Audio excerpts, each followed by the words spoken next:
Kausap po natin si Senator Amy Marcos. Kasalukuyan po nating pinapag-usapan itong People's Initiative o PI na ayaw nga magitin mismo ni Senator Amy Marcos. Senator, nakakaya, di ba? Sa pangalan pa lang. Iba tunog.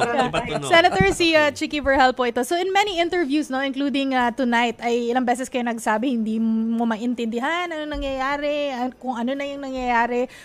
Meron po ba kayong balak o nakausap nyo na po ba si House Speaker Martin Romualdez bilang cousins naman po kayo?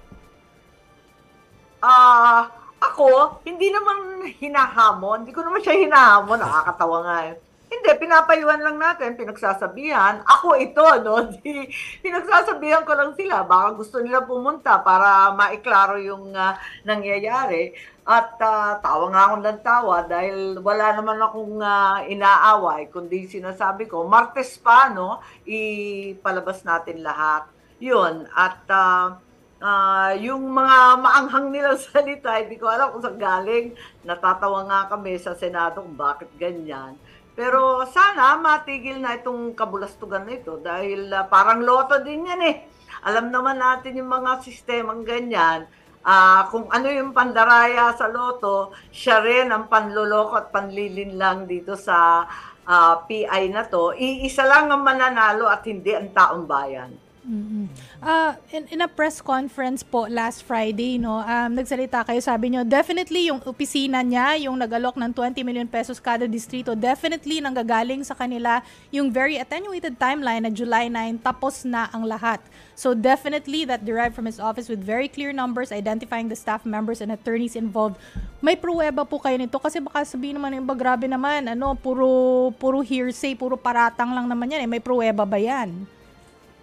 Tignan natin. Pero ako, may personal knowledge ako kasi panay ang text sa akin. At andun yung pangalan, yung mga numero nila, kilala naman natin yung iba. Maraming waray eh, maraming taga-Tacloban eh, taga doon din kami. Walang sikreto doon, maliit na lugar. Senator, on Sunday, marami tayong events. Meron tayong event sa Davao, meron din tayong rally sa Quirino Grandstand.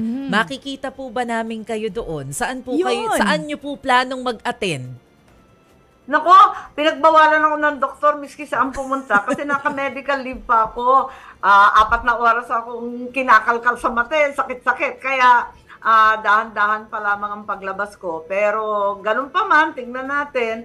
At yun nga, makasaysayang weekend yata to, ewan ko, tignan natin. Pero sana, tuloy-tuloy lang ang trabaho. Kami sa Senado hindi magiging hadlang. Ang totoo, hindi naman kami tutol sa tsa-tsa, hindi naman kami tutol sa pagbabago ng economic provisions, hindi rin kami tutol sa PI. Ayaw lang namin sa PI nila, na napakasagwa naman at may bayaran at ginagawa na kawawa at nagmamalimos ang Pilipino. Palibasa maraming mahirap sa atin, wag naman sinasamantalang kahirapan.